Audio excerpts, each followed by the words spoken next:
You see a profile picture, a stranger, smiling, slightly tilted head, maybe a dog in the background.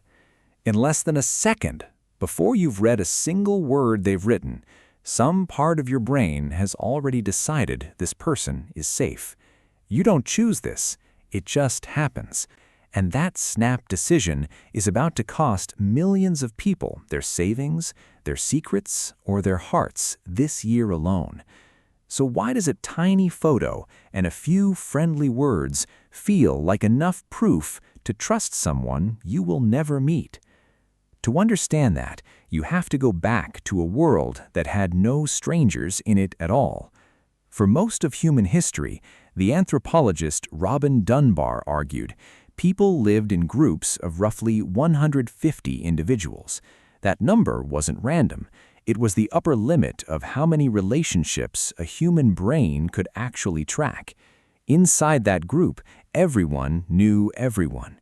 You knew who lied last winter. You knew who shared their last handful of nuts without being asked. You knew who couldn't be trusted to watch your children for an afternoon. Trust wasn't a guess. It was a record, built over years, checked constantly, updated in real time. A stranger in that world was rare, and rare meant dangerous. If someone you didn't recognize walked into camp, every instinct you had fired at once. Who are you? Where did you come from? What do you want? There was no new follower notification. There was a person standing in front of you, and your entire ancient threat detection system switched on. That system is still inside you. It never got the memo that the world changed. Here is the strange part.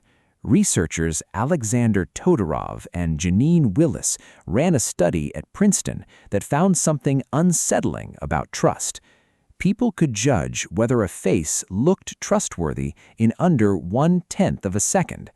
1/10 of a second is not enough time to think. It is barely enough time to see. And yet, that snap judgment, made before any conscious reasoning even begins, shapes whether you lean toward a person or away from them.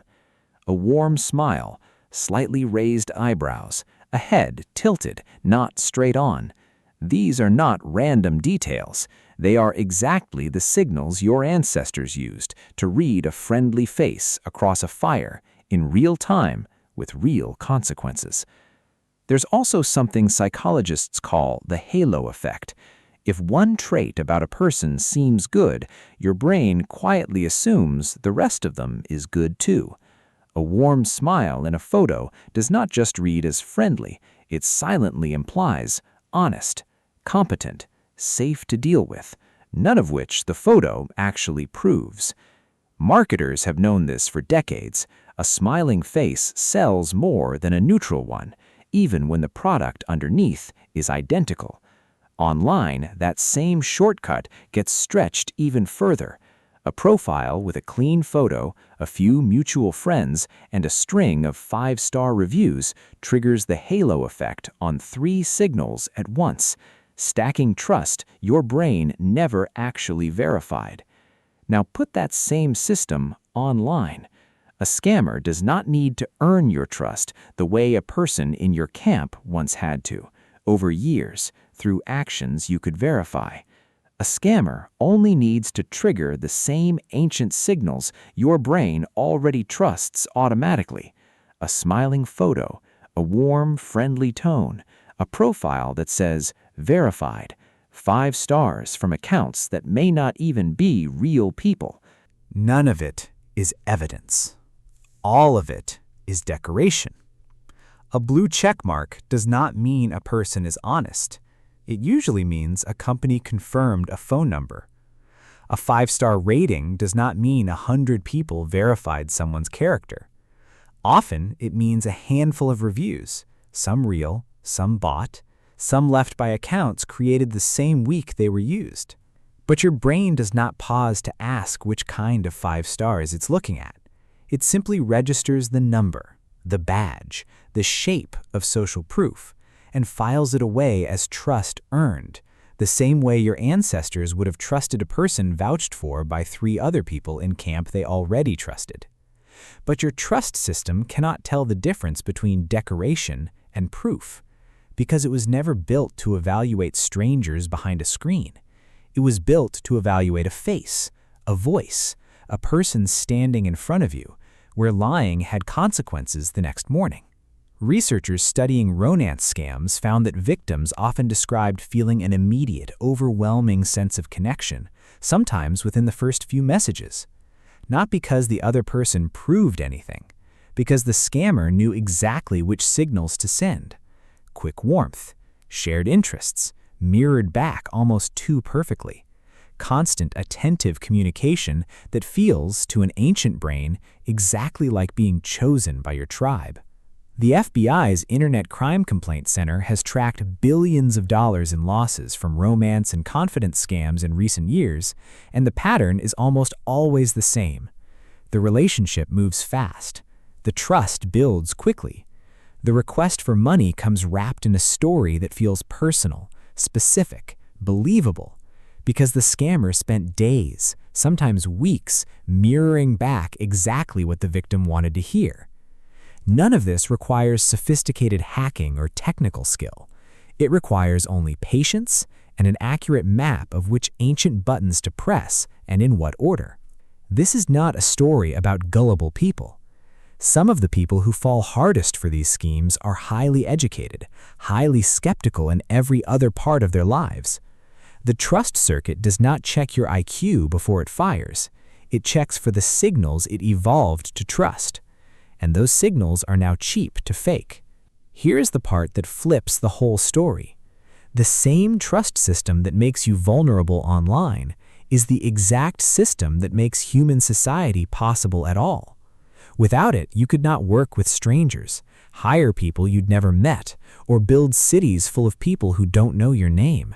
The Kalahari Bushmen that anthropologists studied for decades could not have built a global economy on a network of 150 known faces. Modern life required us to extend trust far past its original range to people we will never actually meet. Most of the time, that extension works. Society runs on millions of small trust decisions made every single day between total strangers, and the vast majority of them go fine. The problem is not that you trust too much. The problem is that your trust system has no way to tell the difference between a stranger who deserves it and a stranger who has studied exactly how to fake deserving it. There is no village checking their story. There is no shared history anyone can verify. There is only a photo, a message, and a feeling your ancestors would have trusted with their lives, because in their world, that feeling was almost always correct. In your world, it sometimes isn't. And here is the strange, quiet cost of all this. For 300,000 years, trust came with a built-in check. If you were wrong about someone, the whole camp found out. Reputations traveled faster than rumors do now, because everyone involved saw each other every single day. A liar could not simply disappear and reinvent themselves the next morning under a different name, with a different photo, talking to someone new. Online, that check is gone. A profile can be deleted and rebuilt in minutes. A stranger can vanish completely the moment they've gotten what they came for, with no village, no camp, no shared history to ever call them out. Your instincts are not broken. They are simply operating in a world that no longer punishes the people they were designed to catch. There is a strange asymmetry in all of this. Building trust in a small camp took years. You earned it through 1,000 small actions, witnessed, remembered, weighed against everyone else's memory of you too. Breaking that trust took one mistake, and the entire camp knew by sundown. Online, the math is reversed. Building fake trust takes an afternoon and a stock photo. Breaking it costs the scammer almost nothing because there is no camp, no sundown, no shared memory keeping score. The asymmetry that once protected you now works against you, and most people never even notice the rules have flipped. None of this means you should trust no one online. that would be its own kind of broken. Most strangers you interact with, online or off, are exactly who they appear to be.